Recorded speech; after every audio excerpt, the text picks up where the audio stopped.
all so much for showing up today for our community conversation on the power of advocacy. At this time, I would like to introduce our presenters and give them just a brief moment to introduce themselves, tell us a little about yourself, and then we will move into our community conversation about the power of advocacy. At this time, I would like to ask Ms. Kiki Shepherd if you would please introduce yourself, ma'am.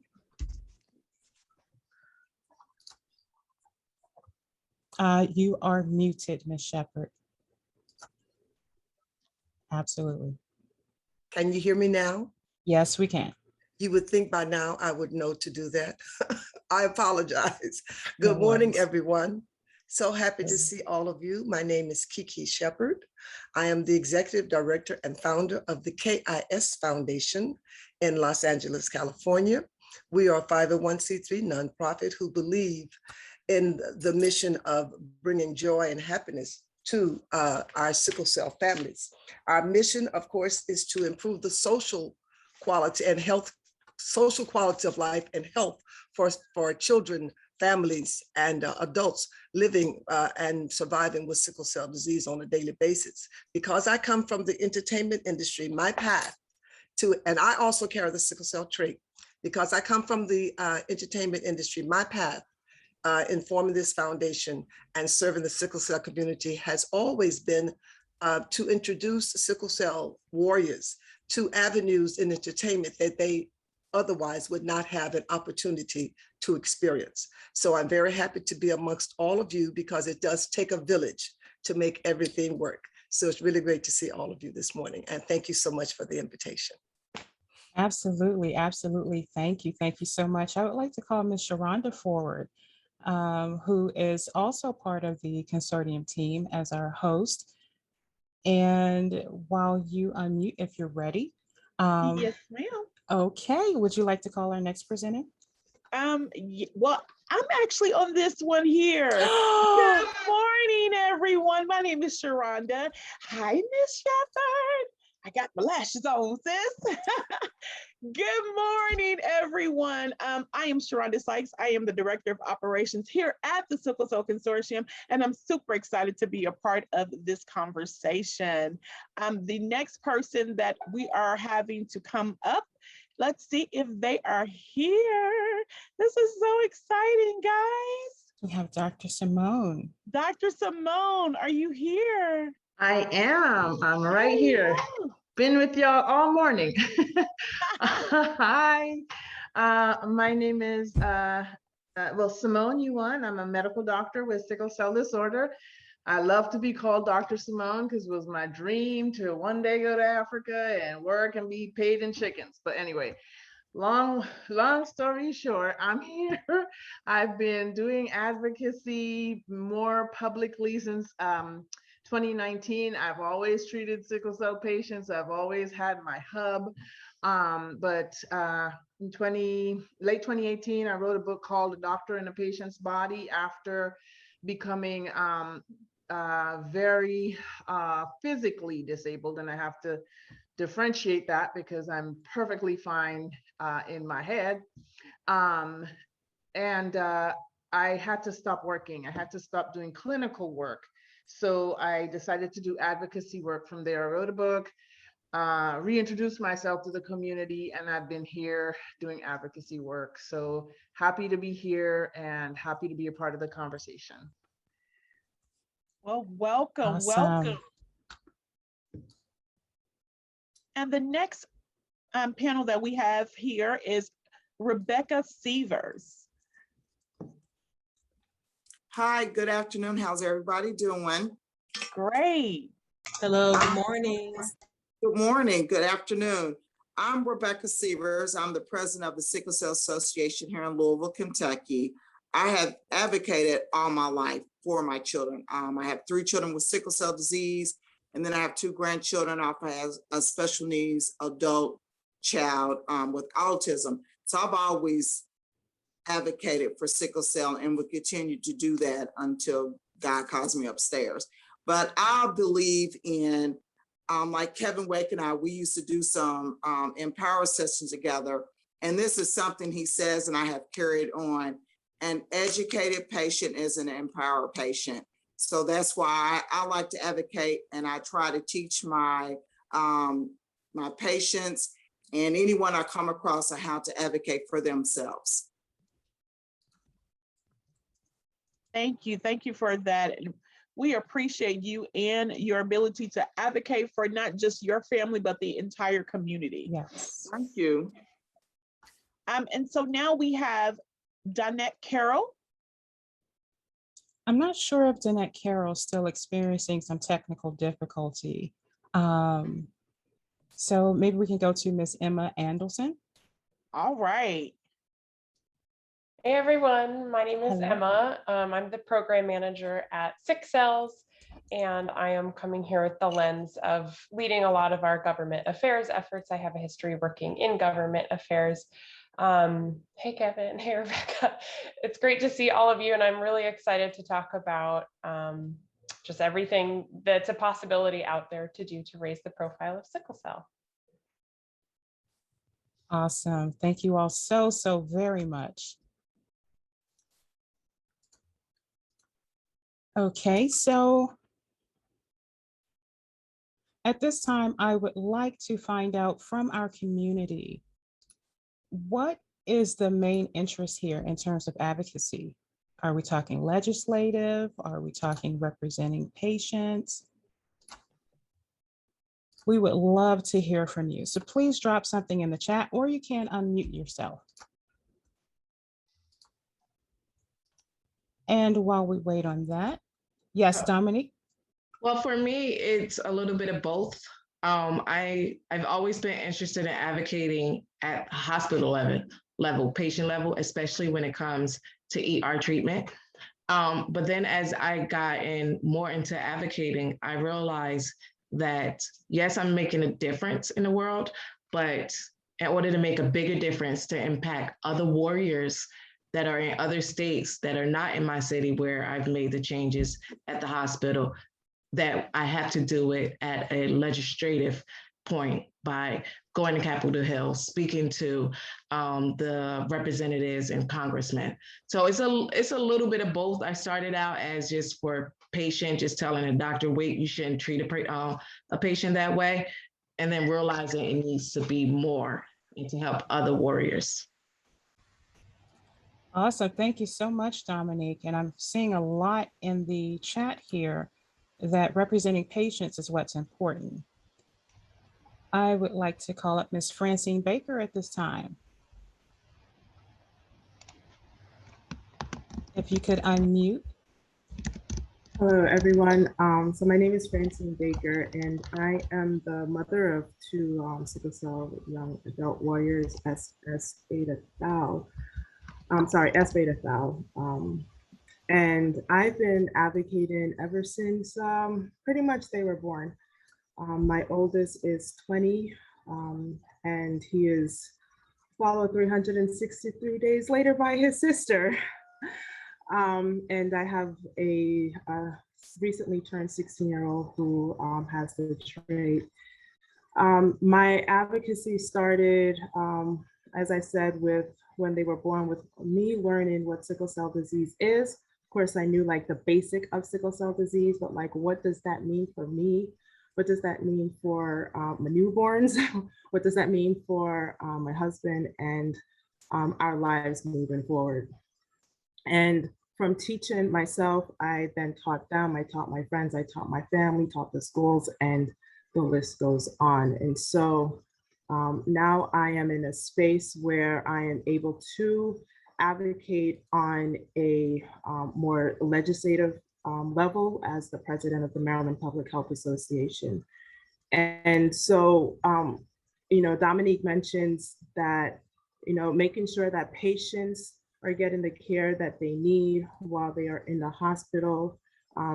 That's kind of, for me, one reason that advocating became so important to me. But even beyond the hospital, what are we doing to ensure that everyone understands what sickle cell disease is, why it's important to address it? And as Dr. Gerard spoke yesterday, funding sickle cell disease research and management and surveillance. So that's me, and that's a little bit of my story. Thank you so much, Francine. At this time, we do have quite a bit in the chat, and I have a comment here. I'd like to hear more about what Dominique has done to advocate for warriors in her community. And then there are questions here about what are you doing to advocate during the pandemic. But before we move to that, I would like to call on Ms. Emma, if you could talk with us about the power of legislative advocacy. Yeah, I'd love to. So at 6Ls, we focus mostly on federal level advocacy in the legislative realm. We do some state level things, but I think, I mean, as you know, a small team means you have to pick and choose what you do. And so we've stuck with federal legislative things. And so a lot of that has been, I mean, most of that started before I got there. I've only been there a little over a year, but I'd say the most we focus on is having to do with appropriations. And for those who don't know, appropriations is just the word for funding at the federal level. And so in order to get a program funded, it first has to be authorized. That's kind of step one. And that says, great, we can spend money on this, but it doesn't put any money to it. The part two is then the appropriations, which says this program exists, we can put money to it, and here's how much we're going to put to it. And that's where we find a lot of our work focused. And seeing in the chat, you know, seeing how people are so interested in patient advocacy and representing the patient at the hospital setting. There's so much room for that at every level. Obviously, your goal is slightly different. You're not advocating for, you know, better care in that one specific hospital, but there's so much room for individual advocacy. And I think the one thing that has stood out to me, like I said, I'm pretty new to the space. I've been here a year and a half, and I've worked in government affairs before, but I learn a lot from reading the NASM report, from reading academic articles about statistics and facts. But I think the most I've learned is from individual testimonies. And I think that's why at 6Ls, that's what we're so passionate about. You know, storytelling is such a huge part of our type of advocacy, because I think that's really what it comes down to. You know, when you talk to a legislator who doesn't know about storytelling, who doesn't know about sickle cell disease, they'll remember the facts, but they can look that up. You know, they can Google that. Mm-hmm. They can't look up your story. They can't, you know, pull that out of their head. And I think my favorite example from this past year of advocates, you know, some of our ambassadors meeting with legislators. I had a virtual meeting, and one of our ambassadors, Katina, had taken the time to paint. She had this like painting that was about this big, and we were on video with the legislator, and she had painted a round red blood cell and then a sickled blood cell. And that stuck with the legislator. You know, the legislator emailed us after and said, that was so helpful. I never actually knew that that's what the blood cells looked like. And so just little things like that personalize it. I think that's super powerful. And as someone new to the space, that's what really stands out to me. Awesome. Thank you so much. And that responds to one of the questions in the chat here on how to achieve legislative victories. Leave them something they will remember. Yes, Ms. Shepherd. Continue your point, but hit me up after you finish your point. Continue your point. That was the point. Okay. To make it memorable. Yes. Yes, that is something I just wanted to jump on that. That is something that in all of my travels, in all of the different places that I've gone where sickle cell is being advocated and warriors are constantly fighting, is that when you put that personal story and you show the face of sickle cell, it does make a difference. But I just like to say to what Emma just said, that a legislator is saying he or she has never seen what sickle cell looks like versus just hurts my heart. It really hurts my heart, because that just really goes to show how very little, how very unimportant this tragic disease is to our legislators. So that right there has spurred something in me. I don't know what I'm going to do about it. I don't know how I'm going to address it. I really don't know as yet. But just the fact that you have said that this person was touched because they saw the difference, that's very, very good. But what is really awful is that they never did any kind of research, never did any kind of anything to understand something that's before them. That's true. Can I just want At this time, before I'm sorry to interrupt. We do have one of our presenters who is having difficulty getting in, Miss Diana Carroll. Yep, I'm here. Awesome, awesome. Could you tell us a little bit about yourself? We're in the heart of a conversation about legislative advocacy, but we would love to hear about you and continue this conversation. Francine, you could go after Miss Carroll. Well, my introduction to sickle cell, it's unlike, because I grew up in Jamaica not knowing I had sickle cell. I had pain all my life, but it was diagnosed as arthritis. So I grew up thinking I had arthritis until I came to the United States, and then I was correctly diagnosed with sickle cell. So learning that I had this condition was a new awakening for me, because I had no idea what it was, never heard of the word. So I had to learn about it, and come to find out that my mother had it and my grandmother had it. And it was like the whole family that was affected by this thing, and we never knew. So it was a really learning experience for me. And that's how we started in Brooklyn, where I was diagnosed. We started an adult support group, and our organization mushroomed from that support group, because no one understood. People were being labeled certain things, but they did not understand what was happening with them. But from my background, because I didn't know I had sickle cell, I was able to, my brain just dealt differently with pain. And I was able to really use the natural things that my grandparents and great-grandparents used to help me deal with the pain. And that's how my brain functioned. So when I started, going into the hospitals here, and the narcotics was used, it really affected me negatively. So, but needless to say, I have really been in the space of advocacy.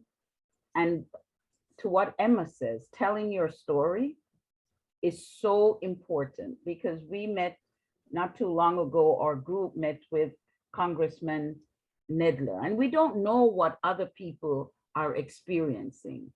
And we met with the representative from his office, and he connected so much with sickle cell because his family have a genetic condition. So he was able to connect with us, especially with the young people telling their stories and what they're experiencing.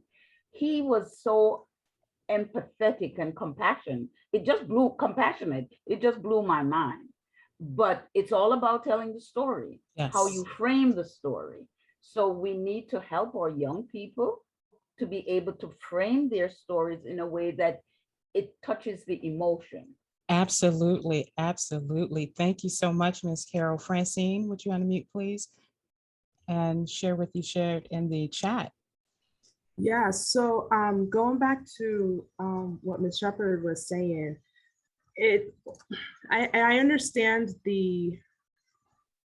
our natural response to get upset with legislators for not knowing, and it seems like they don't care.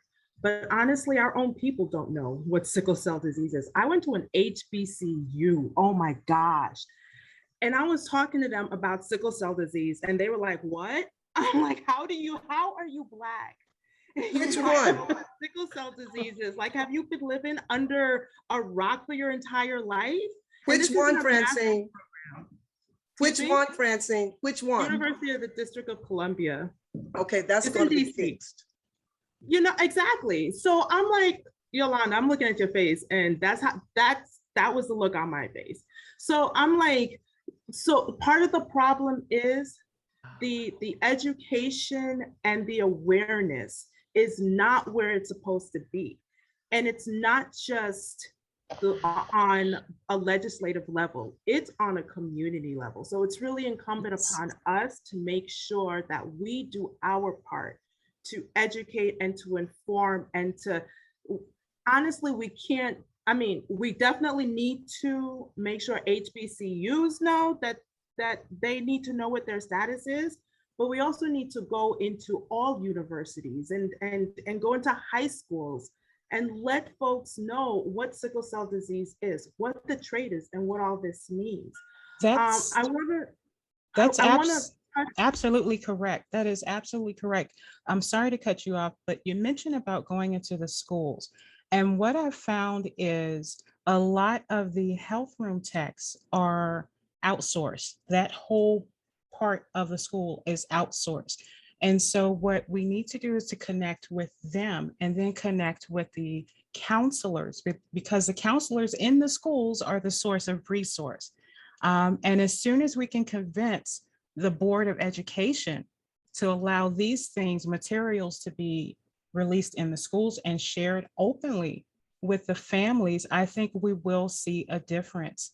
I know in where I live in Maryland, for instance, the county that we're in, at one time, material was allowed to be put in the students' backpacks, but because some parents had issue because of religion and then other natures of the material, they put a halt to sending material home.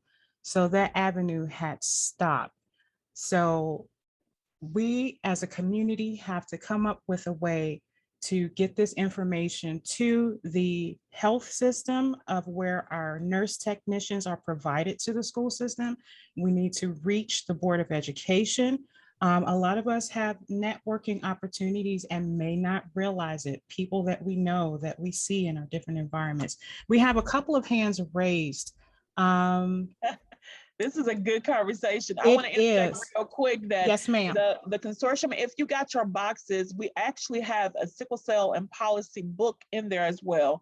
We are working to try to get as many schools educated, their nurse's office, the athletic department, because we got kids that are on these athletic fields and these coaches are not understanding what they're going through, even trade disease. And so we're trying to get that in there. And you guys have a copy of the sickle cell policy. And I do want to let you know that if you want, we got every little pace we can get into, we got to get there. And so if you guys want a copy of that or more copies of it, we will be glad to assist you with that. And I also want to let you know that last year or the year before, we did a college tour with Bowlit for sickle cell.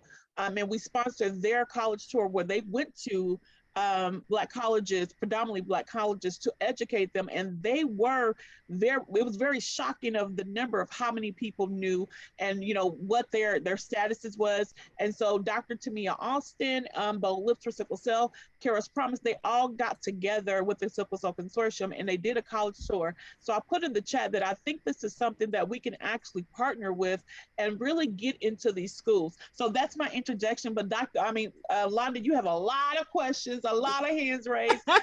Conversation is amazing. Yes, it really is. And this is something that kicks off initiatives. And I want to say this, we have a lot of fire and steam right now and smoke, but when it's time to do the work, the hands disappear. So I would ask, I had a mentor who would say, put up or shut up. So I would say this nicely. Your advice is awesome. We need you to show up for the community, just as you're showing up here. So I have a few hands raised. I want to go to, okay, Lena, you're muted. Logan Dean, please, briefly. Hi, just to continue the conversation about schools. So recently, my brothers went back in person. To my knowledge, I don't think we had an option for virtual this year. And but the teachers are still using the virtual platform. So like they don't have textbooks, all their notes, their study guides, everything is online through their Google Classroom. And I'm not sure if all school districts use like something similar to a Google Classroom or a My eClass. But possibly, so going back to what Yolanda said about not being able to have the printed materials, if there's a way that, we can use the online system that they seem to not want to let go, and have materials and content shared that way, through the My eClass or whatever in their like science classes or whatever, then maybe that's another avenue that we can look at as far as passing along information about sickle cell disease. Absolutely. Thank you so much. Thank you so much. I will take another question. Lena, you had your hand raised. Would you unmute, please? Thank you so much. I just wanted to introduce myself to anyone that does not know me. My name is Lena Harvey. I am from Indianapolis, Indiana, Region 2. I am a 36-year-old sickle cell warrior, and I have a husband and a family. I have an 8-year-old son and a little new puppy. I have recently, touching on what Ms. Shepherd said, oh my gosh, I'm starstruck. I feel that one of the main reasons why legislative advocacy is so important is because of the very thing we're talking about right now. It has to do with the fact that here in our bubble, America, in our American bubble, where we're not really close to a lot of folks, it's just us a lot. We don't understand nobody but ourselves. America is self-focused. We are. You know what I'm trying to say, y'all? Yes, It's like yes, everyone is thank very you. self-focused. And so we have to start with, what are these people's mentality? What are the people who are in charge who can, because I'm trying to get to that appropriation. I'm here now. I done woke up. I'm on Oxbryta. I'm feeling better. So y'all count me in, because I'm gonna put up or shut up, okay?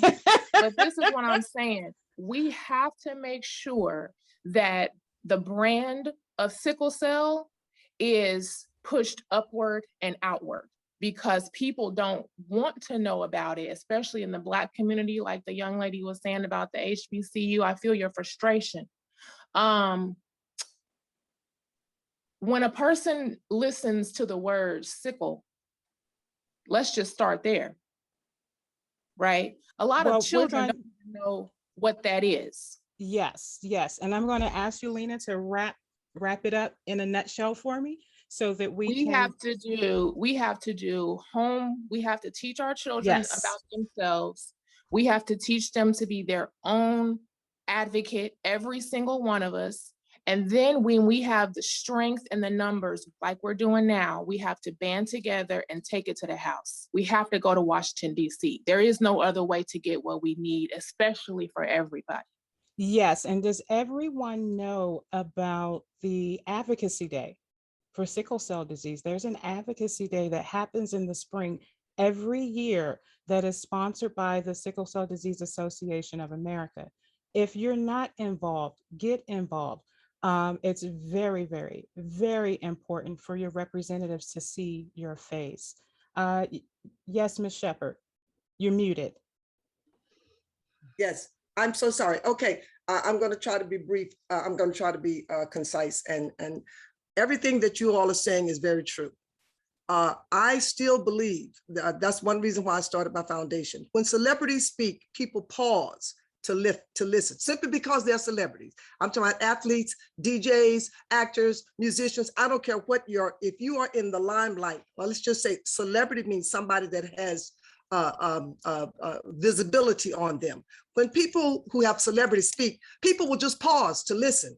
This is what we used. In that pause was where we began to educate. I used all of my friends who I knew from New York. When I came out here, I threw a birthday party, a birthday bowling party, and invited all my friends and started talking about sickle cell. And from that developed the KISS Foundation. Here we are 15, 20 years later. So this is one thing I'm going to say. I really hope it's taken with the way I'm giving it, not to promote myself in any form or fashion, but in every city that you have. Like I was talking to my friend, she said in Dallas, Texas, DJs are the joint. In Dallas, Texas, they are the main people that they call celebrities or athletes or whatever. If it's some kind of community advocate, somebody in every city that we live in, there's somebody that has visibility, that has clout.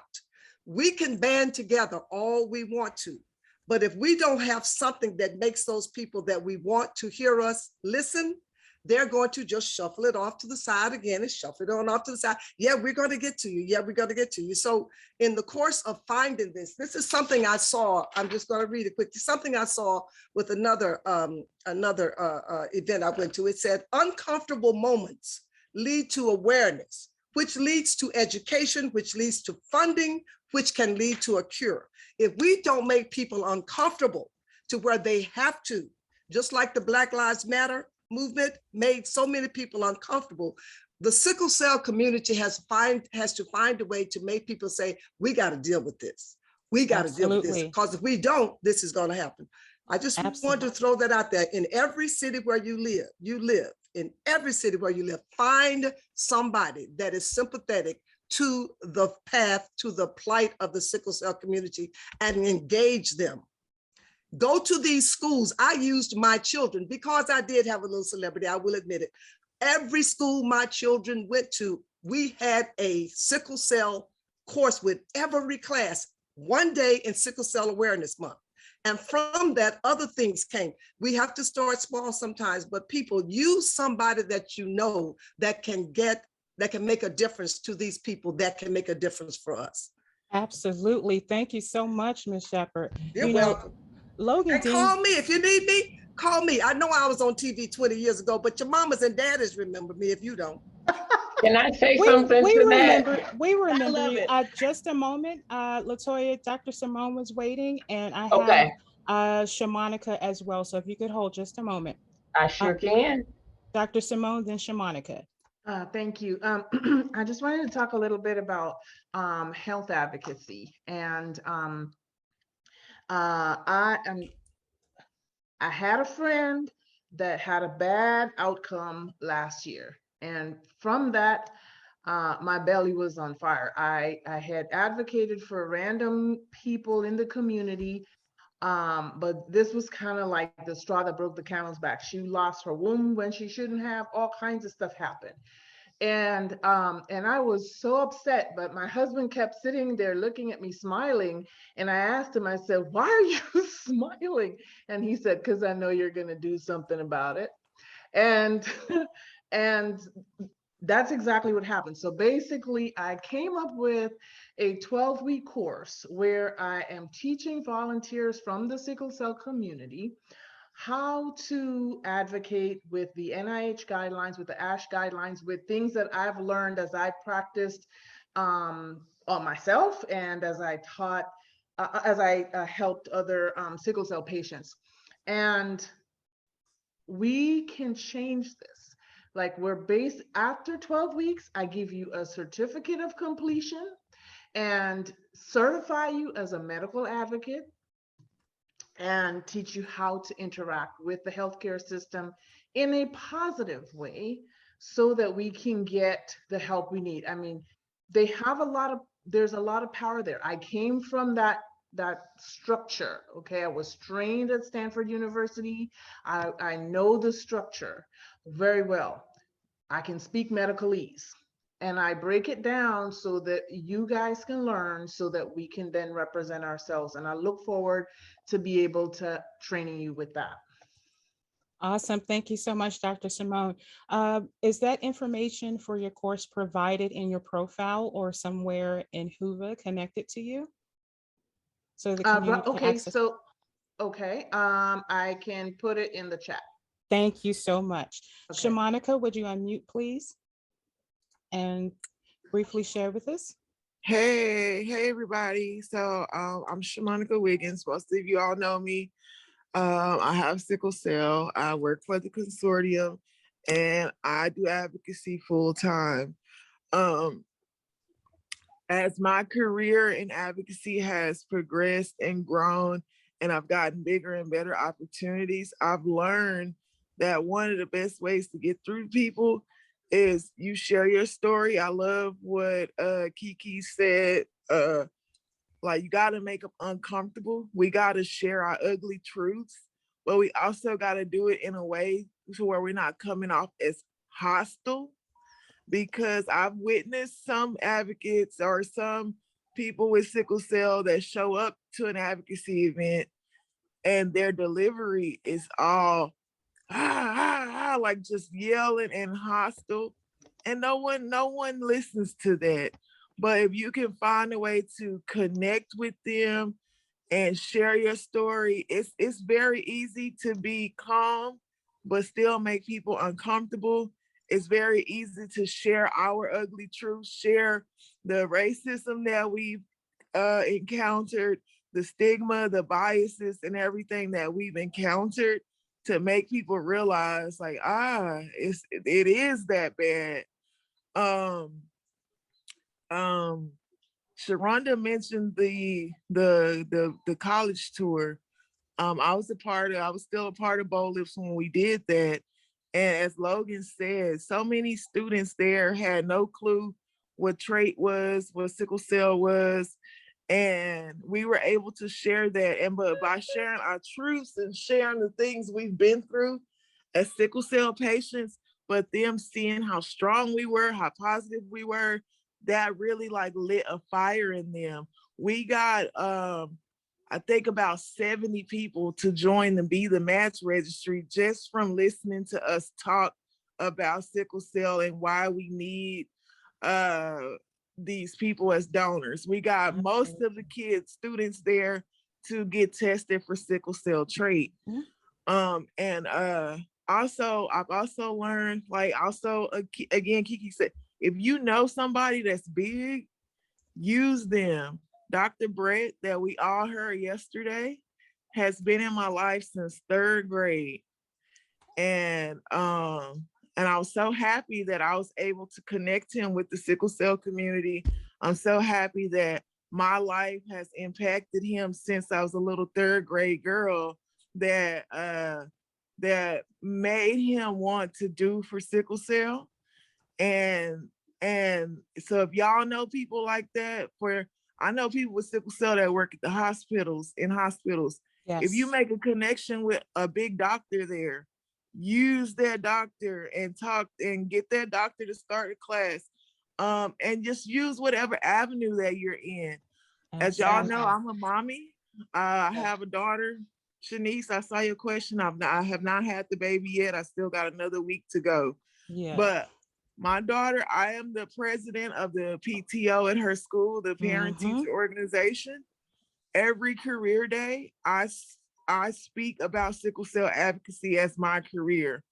I haven't gotten to be able to do something for September yet because COVID has happened, but just use all of your channels to talk about sickle cell. If you want to be an advocate, you can advocate in every space that you're in. You can advocate at church, you can advocate at these schools, you can advocate in every space that you're in. Use your jobs, use your friends. If you know celebrities, use them, and just share your message in an uplifting way. You can be uncomfortable without being rude. And one last thing, because I know I don't want to take up too much time, but if you are talking to a big person, one of my biggest advocacy moments was last year, September. I got invited to the White House along with other people with sickle cell. Ashley from Sick Cells was there. And Dr. Brett was there, and he told me, hey, the way you're going to get through to them is to, we met with the First Lady. He said the way you're going to get through with her is to connect your fight to her fight, to make her realize that her fight is not no different from your fight. And absolutely. And so thank you so much, Shamanika, for sharing that. And we really do have to connect, use every avenue that we can. And it begins with starting small. Latoya, I want to give you a chance to share, and just to let everybody know, we're going to take maybe a few more comments, and then we'll have to leave room to make sure we acknowledge our sponsors and get announcements in. Latoya? Okay. Thank you so much. So I first wanted to say that living here in the Midwest, I've noticed that, and Shanice can probably attest to this, that a lot of warriors do not feel comfortable even disclosing that they have sickle cell sometimes. So I do a lot of kind of trying to normalize that for them because I am a mental health therapist. I am a part of the consortium, and just helping them understand that the more that they can feel comfortable sharing their story, the more people will want to hear their story. And I really, really am passionate about helping warriors find their voice so that they can advocate for us better. And I honestly, I just started a job at Children's Hospital here in Wisconsin, and I have already started putting my foot in different doors. I've sat on round tables with board members already. I have already reached out to them about Sickle Cell Awareness Month, and I've started talking to the Black Health Coalition. I mean, I am doing things already within children's hospitals to say, I'm here, I'm a warrior. Y'all need to use me as a resource because I am willing to put my face out there so that we can make sickle cell more known because people honestly say, oh, I've met so many people say, oh, I didn't even know, I don't really know what sickle cell is. Or I have family members that have sickle cell, but I really never understood it. And so, for me as a mental health therapist and part of the Mental Health Coalition, I am really passionate about helping our warriors figure out how to be comfortable with their story enough to share it and not to look at sickle cell as something that they shouldn't share or employers shouldn't know or schools shouldn't know because the more that we can put it out there, like you guys have been saying, the more we can get people on board, the more they can Absolutely. feel like they know more about sickle cell and can advocate for us. Because even the sickle cell clinic here, I struggle with them, and I'm not afraid to file a complaint and say this is not the way we should be treated. And y'all need to listen to us because we are the patients. We know our bodies. We know what we need. And just because you have a medical degree behind your name does not mean that you cannot listen to us when it comes to our health. Right. And so they know me. I fight for us all the time because I do not like seeing the way that we get treated. I do not I, like that we don't have adequate mental health care. And so mm-hmm. I will always fight. Thank you. Thank you so much. And I just want to emphasize, I'm a very, very firm believer in what Shamanika had shared in terms of professionalism. They will hear you. I understand it's difficult to be professional in these moments. I'm a caregiver. I don't have sickle cell disease. I have trait, but as a caregiver, um, physicians seeing an African-American female approaching them loud and fussing, they will not hear you. So I do want to emphasize professionalism. And another thing I've done is I've gone to NIH's library, find your resources, get your material, and bring it with you. That cancels a lot of the backlash. And we actually have a pretty awesome relationship with all of my sons, physicians, and our representative. Before we close out, I want to thank everybody so much for your contributions here today. And there's so much in the chat that I didn't get a chance to get to, but I want to make sure Emma has a chance to cover what she placed in the chat today before we acknowledge our sponsor, Bluebird Bio, during this conversation. Emma? I'll be super quick. There are just two last points that I think will wrap up everything we've talked about. So in addition to having your story ready, there are two more things that have been so helpful for sick cells when we're approaching people. One of those is data advocacy. I think someone else was saying this. You have the numbers ready. Come to them with your story, come to them with the numbers. I think it was Miss Webb who was saying that. So you all know that funding for sickle cell is bad. There aren't a lot of resources. However, there are some really fantastic ones. And if they don't know, if they're pretty unfamiliar, there's really good data available. And so something that we've tried to get we have an ambassador program, and that's sort of our advocacy training program. And the big thing we push is personal storytelling plus your data, because with that, you can say, they're meeting with just you.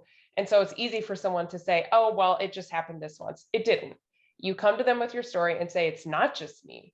40% of sickle cell warriors are waiting this long, or 60% of this and that. So you come with the data so they can't just brush it off. And then the other one is really, I think a couple people mentioned this, is if you're approaching someone you don't know, maybe it's a staffer, maybe it's a legislator, maybe it's a hospital administrator, do some Google stalking. I do, that's like 10% of my job is just stalking people online so I can learn about them so that we can connect with them. If you're looking for someone who works for your legislator, Google, Senator so-and-so, policy director, find their LinkedIn, look through where they went to school. I connected with someone because we had like one tiny thing in common, but that allowed us to start the conversation in an easy way, in a conversational way. And then we launched into the asks. So that's the only thing I wanted to add. Awesome. Thank you so much. I do want to acknowledge we have one presenter here who we have not heard from, and we do want to get to our sponsor video. Ms. Rebecca Sievers, if you could briefly tell us a little about yourself and just leave us something, a nugget to take home with this. What I've done, during the COVID, I've had a lot of parents to call me fussing about the doctors aren't listening to them. And I was listening to the conversation about, I was like, don't go in there shaking your head all over the place. Don't, be very professional, be polite. You get more with honey than with vinegar. And I tell a lot of my parents, especially the younger ones.